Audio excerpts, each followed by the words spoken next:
এই দায় থেকে যদি আমাদেরকে মুক্তি দেয় ইনশাল্লাহ আমরা রোড ছেড়ে দেব। আমরা আমাদের কর্মসূচি এখান থেকেও ঘোষণা করতে পারি। যদি আমাদের মনোমত না হয় তাহলে আমাদের এই কর্মসূচি দীর্ঘায়িত হবে।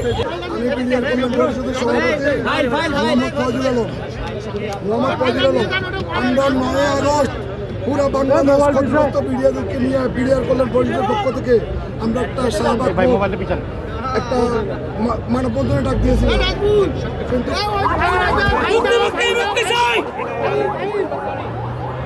আমার পিতার পরিচয় দিতে পারে এইটাই যেন সরকার বাস্তবায়ন করে।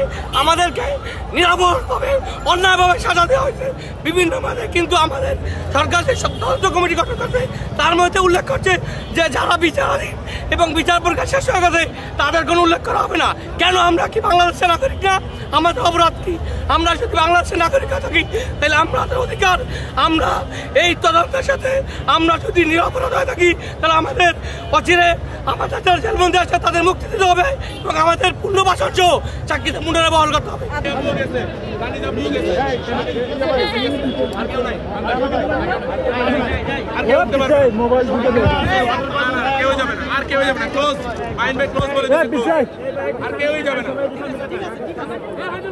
সবাই বিডিআর পরিবার, এখানে সবাই বিডিআর পরিবার।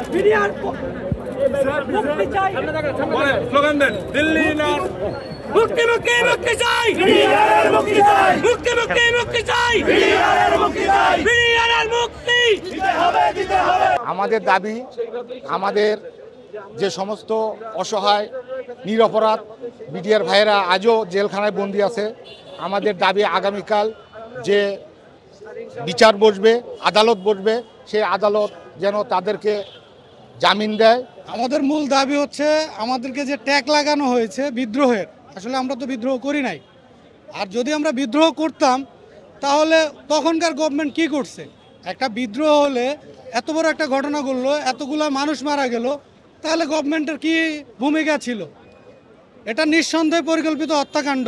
জেল কাটার কারণ হলো আমাদেরকে তো বিনা বিচারে সাজা দিচ্ছে, অবৈধ আদালত করে আমাদেরকে সাজা দিচ্ছে, যা আমাদের ডিপার্টমেন্টের লয় নেই। আমাদের সাজা হওয়ার কথা ছিল ডিপার্টমেন্টের আগে সাজা দিবে বা বিচার করবে, আমাদেরকে তার আগে জেলে পাঠিয়ে দিচ্ছে। এটা একটা পরিকল্পিত হত্যাকাণ্ড। কারণ হলো বিদ্রোহ হলে আমরা জানতে পারতাম। দেখেন, একটা জিনিস, বিদ্রোহ হলে যারা বিদ্রোহ করে তারা কিন্তু কখনো আত্মসমর্পণ করে না, পৃথিবীর ইতিহাসে নাই। আর বিদ্রোহই যদি হইতো তাহলে এটা কিন্তু হয়তো রাষ্ট্রের বিরুদ্ধে হইতো, এখানে সেনাবাহিনীর অফিসারের বিরুদ্ধে হইতো না। এটা ফ্যাসিস্ট সরকারের একটা পরিকল্পনা। তারা তাদের ন্যায্য অধিকার প্রধান উপদেষ্টার মহোদয়ের কাছ থেকে বুঝে নিয়ে আসবে।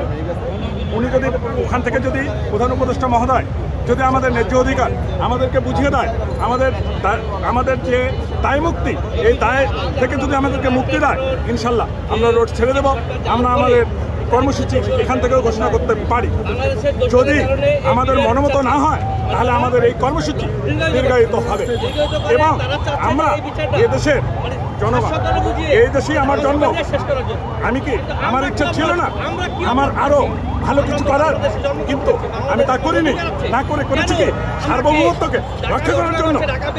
সার্বভৌমত্বকে আমি রক্ষা করার জন্য আমি এদেশে বাংলাদেশ রাইফেলসে আমি ভর্তি হয়েছি। আমার নাম হচ্ছে রিয়াদ। আমি সাবেক বিডিআর সদস্য তৎকালীন।